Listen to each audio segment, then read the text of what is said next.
السلام علیکم ورحمۃ اللہ وبرکاتہ۔ پیارے بچوں، آج ہم سفر معراج کے بارے میں جانیں گے۔ معراج کے لفظی معنی اوپر چڑھنے کے ہوتے ہیں۔ آپ صلی اللہ علیہ وسلم کے آسمانوں کے سفر کو اسی لیے معراج کہا جاتا ہے۔ سفر معراج کا دوسرا نام اسرا ہے، اور اسرا کا مطلب ہوتا ہے رات میں سفر کرنا۔ چونکہ آپ صلی اللہ علیہ وسلم کا یہ سفر رات میں ہوا تھا، اسی لیے اس کا نام اسرا ہے۔ اور قرآن پاک کی سورہ اسرا کی پہلی آیت میں اللہ تعالیٰ نے اس واقعے کا ذکر بھی کیا ہے۔ معراج کا یہ واقعہ کس تاریخ کو پیش آیا، اس کے بارے میں مختلف روایات ہیں۔ ایک روایت کے مطابق نبوت کے 10ویں سال 27 رجب کو یہ واقعہ پیش آیا۔ کچھ دوسری روایات کے مطابق ہجرت سے تقریباً 1.5 سال پہلے یہ واقعہ پیش آیا۔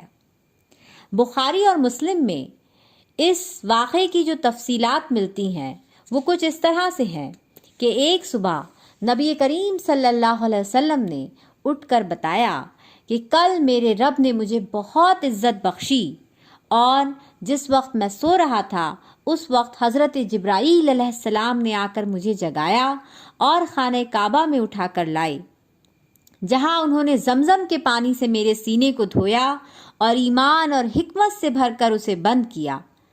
اس کے بعد براق نامی جانور کی سواری میرے سامنے پیش کی گئی، اور اس پر بیٹھتے ہی میں بیت المقدس پہنچ گیا۔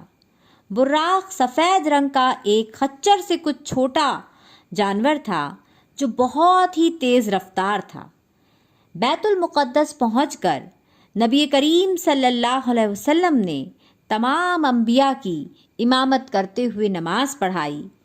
اس کے بعد حضرت جبرائیل علیہ السلام نے آپ کے سامنے دودھ اور شراب کے 2 پیالے پیش کیے، جس میں سے آپ نے دودھ کا پیالہ تو قبول کر لیا لیکن شراب کا پیالہ واپس کر دیا۔ یہ دیکھ کر حضرت جبرائیل علیہ السلام نے فرمایا کہ آپ صلی اللہ علیہ وسلم نے دودھ کو چن کر دراصل دین فطرت کو اختیار کیا ہے، اور اگر آپ شراب کو چنتے تو آپ کی امت بھی گمراہ ہو جاتی۔ اس کے بعد بیت المقدس سے آسمان تک کا سفر شروع ہوا، جس میں پہلے آسمان پر آپ صلی اللہ علیہ وسلم کی ملاقات حضرت آدم علیہ السلام سے ہوئی۔ اس کے بعد دوسرے آسمان پر آپ کو لے جایا گیا، جہاں آپ حضرت یحییٰ علیہ السلام اور حضرت عیسیٰ علیہ السلام سے ملے۔ تیسرے آسمان پر آپ حضرت یوسف علیہ السلام سے ملے، اور چوتھے آسمان پر حضرت ادریس علیہ السلام سے آپ کی ملاقات ہوئی۔ 5ویں آسمان پر آپ صلی اللہ علیہ وسلم نے حضرت ہارون سے ملاقات کی، جبکہ 6 آسمان پر حضرت موسیٰ علیہ السلام سے ملے۔ آخر میں 7ویں آسمان پر حضرت ابراہیم علیہ السلام سے آپ کی ملاقات ہوئی۔ اس کے بعد آپ کو سدرۃ المنتہا تک پہنچایا گیا۔ یہ ایک بیری کے پیڑ کی طرح تھا جس پر ان گنت فرشتے جگنو کی طرح چمک رہے تھے۔ پھر آپ کو اللہ تعالیٰ کے حضور میں پیش کیا گیا، اور آپ اللہ کے اتنے قریب ہوئے کہ 2 کمانوں کے برابر یا اس سے بھی کم فاصلہ رہ گیا۔ یہاں پر آپ صلی اللہ علیہ وسلم کو 3 تحفے دیے۔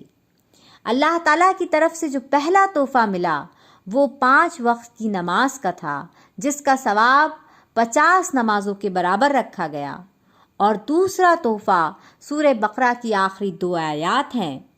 تیسرا تحفہ یہ خوشخبری ہے کہ امت محمدی صلی اللہ علیہ وسلم میں جو انسان بھی شرک سے اپنے آپ کو بچائے گا، اللہ تعالیٰ اس کی مغفرت فرما دے گا۔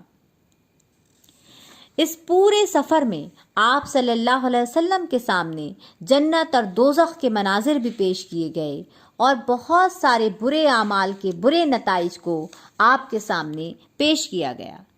آسمانوں کے اس سفر سے واپس آنے کے بعد آپ پہلے بیت المقدس آئے، جہاں آپ نے ایک بار پھر تمام انبیاء کو نماز پڑھائی، اور آخر میں مکے میں آپ اپنے مقام پر واپس آ گئے، اور صبح جہاں لیٹے تھے اسی جگہ سے بیدار ہوئے۔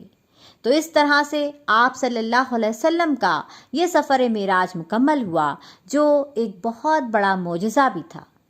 آپ صلی اللہ علیہ وسلم نے صبح اٹھ کر جب اپنے سفر کے بارے میں قریش مکہ کو بتایا تو انہوں نے آپ صلی اللہ علیہ وسلم کی تکذیب کی، آپ کو جھٹلایا اور آپ کا مذاق اڑایا، لیکن حضرت ابو بکر صدیق رضی اللہ عنہ نے آپ کی تصدیق کی اور آپ کو سچا قرار دیا اور کہا کہ اگر محمد صلی اللہ علیہ وسلم نے یہ بات کہی ہے تو بالکل صحیح کہی ہے، اور اسی واقعے کی وجہ سے حضرت ابو بکر کو صدیق کا لقب ملا۔ تو پیارے بچوں، یہ تھا ہمارا سفر معراج کا واقعہ۔